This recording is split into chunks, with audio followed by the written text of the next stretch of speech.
caving hazards are usually obvious: pitch black darkness, deep drops, and the constant concern of running out of oxygen. But in these two cases, the danger began right at the surface, waiting for a single footstep to reach a hidden nest beneath the soil. On a July evening in 2004, two cavers arrived at Climax Cave in Georgia. As they descended into a bowl-shaped sinkhole at twilight, they were unknowingly standing directly over a concealed subterranean void. 10 years later, two veteran surveyors were in New Mexico documenting calving gypsum pits, areas where the soft rock fractures and sags inward to create deep, unstable crevices. In both locations, the catalyst was a single misstep that compressed the soil and sent vibrations into a hidden colony, triggering a defensive response before the cavers realized they had disturbed a hive.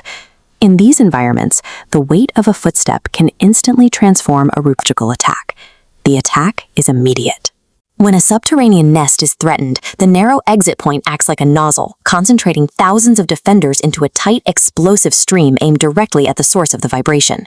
The cavers in Georgia had disturbed yellow jackets. Unlike many other insects, a yellow jacket can land and puncture the skin repeatedly, injecting venom without losing its stinger. The fading light in the sinkhole made the swarm almost invisible. The insects bypassed clothing, flying into cuffs and collars where they were trapped directly against the caver's skin.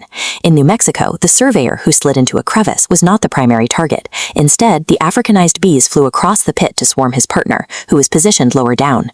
The human body cannot defend against impacts from every direction at once. Protecting the face leaves the hands exposed, and rushing the neck leaves the arms vulnerable. The sudden volume of the onslaught strips away rational focus, replacing spatial awareness with sensory agony. This topography shows how a sinkhole acts as a natural funnel. In the Georgia incident, the cavers were trapped at the absolute lowest point, directly on top of the agitated nest. They could not sprint away. To survive, they had to execute an agonizing vertical climb up a steep slope of loose dirt while under continuous attack. The New Mexico hazard was equally punishing. To escape, the surveyors had to scramble back across the same fracturing, unstable gypsum rims they had been documenting moments earlier. The specific geological structures the cavers came to study became physical cages, neutralizing their ability to flee and multiplying the danger of the swarms. A swarm attack creates a paralyzing calculus for any team. To stop and help a partner means staying near the nest to receive hundreds of localized stings, but running means leaving someone defenseless. The swarm itself is a trap.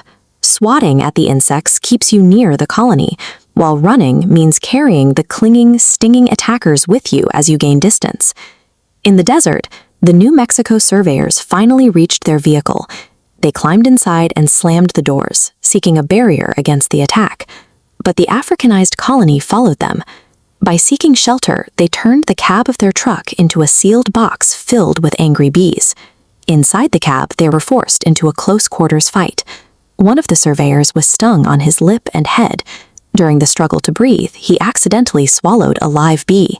Their strategy for survival created an inescapable box, trading an expansive outdoor threat for internal claustrophobic terror. Once clear, the physical tally was apparent.